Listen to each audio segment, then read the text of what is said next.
Hello there. Welcome to this fantastic dataset video. In this video, we'll look at the SST dataset, which is the Stanford Sentiment Treebank. Our goal is to identify the sentiments from the text provided, and sentiments can be classified into positive, negative, neutral, and so on. For this, we need data which is well annotated. Our dataset is a collection of reviews from Rotten Tomatoes, which are well annotated. So let's look at our actual dataset. Here we'll find everything related to our dataset. As you can see, there's a placeholder to download the paper and also for the dataset itself. Going through this video, we'll rate our dataset as per the FAIR principles. As you can see, it's well hosted on Stanford website, so it's quite findable. And also it's accessible because it's in zip file without any password. So let's go on and look at our dataset. So after download, you'll see there are 6 text files. So let's have a look at each of them quickly. So first is the dataset sentences. So here we will see the sentences along with their indices so they can be tracked. Next is the sentence index along with split set label. So here the 1 is used to train, 2 is used to test, and 3 for development. So this is very useful when we are building a model. Moving on, we have the dictionary. So this has the phrases and the words which are linked to unique ID. These will be used to join sentiment scores which are in another file. Here's the original snippet, which is the original sentence file. And there's a README file which explains the indices and the citations which are used. And these are the sentiment values linked to the phrase IDs. Here's the split. As you can see, a straight slash is used to split into phrases. And this is the file used to store the parse trees with the sentiment labels embedded at every node. So this is mainly used for training the model. So this is the tree for visualizing the data. It's from the paper itself. As you can see, the nodes are positive, negative, or for neutral, they have used 0 here. And have a look that intelligent, kind, cleverness, these are positive traits. So you can see this in the tree. And film, full stop, these are neutral. So you can see those are represented by 0 node. One of the most important part of this dataset is the annotation. Let's have a look how it was done. So the data is from Rotten Tomatoes website originally and collected and published by Pang and Lee. The Stanford parser was used by folks at Stanford, and they parsed all the sentences. They split it into multiple sentences. And lastly, they used Amazon Mechanical Turk to label the resulting phrases.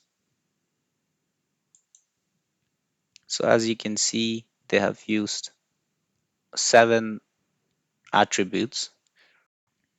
So the range here is from very negative to very positive. And the examples here are nerdy folks is somewhat negative. Phenomenal fantasy bestseller is very positive here. This depicts that the annotators had the slider for selecting the sentiments and at what degree it is. I hope you understood the data set really well by now. Let's try some hands-on. I've created 2 files which are predict, sentiment, and the train SST model. Let's have a look. So let's start with the train SST model. So we are using Python here as they have the best libraries for machine learning. We are importing some of the popular ones such as pandas, sklearn. And then we have set our path, which is the unzipped folder, Stanford. Then we load the data.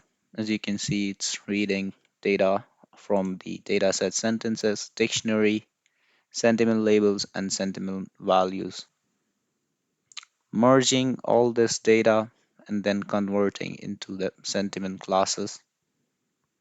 Here, less than 2.0, we have used 0, 2.41, so on.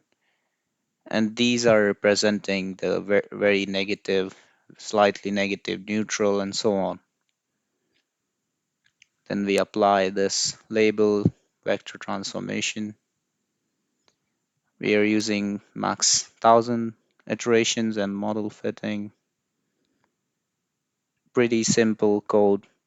And then we save the dump, which is the trained PKL file. Let's get back to the FAIR principles. So as we can see, the data is quite interoperable as we can work with other data sets as well. And it's also reusable. So we'll also see how we can add to this database.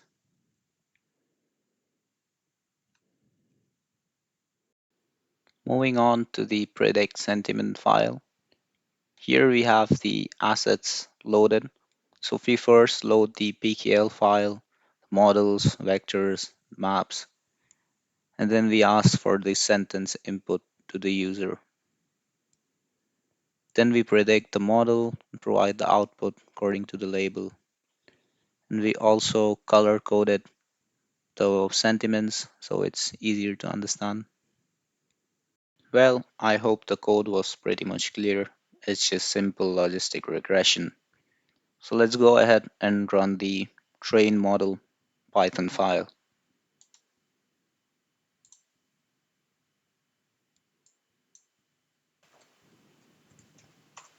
Once this file runs, we should have our PKL file here, and then we can run the predict. So as you can see, the PKL file is also generated. So now we can go ahead and run the predict file.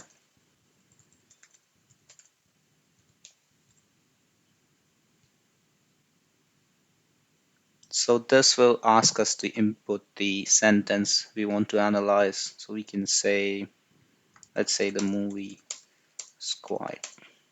was boring. It's very negative. Let's try to run the predict again. Let's go with different sentence. Movie is good but long. It's neutral according to our model. So if you think the database or this dataset is quite limited, that people are using new words to express their feelings online, so you can add to this dataset.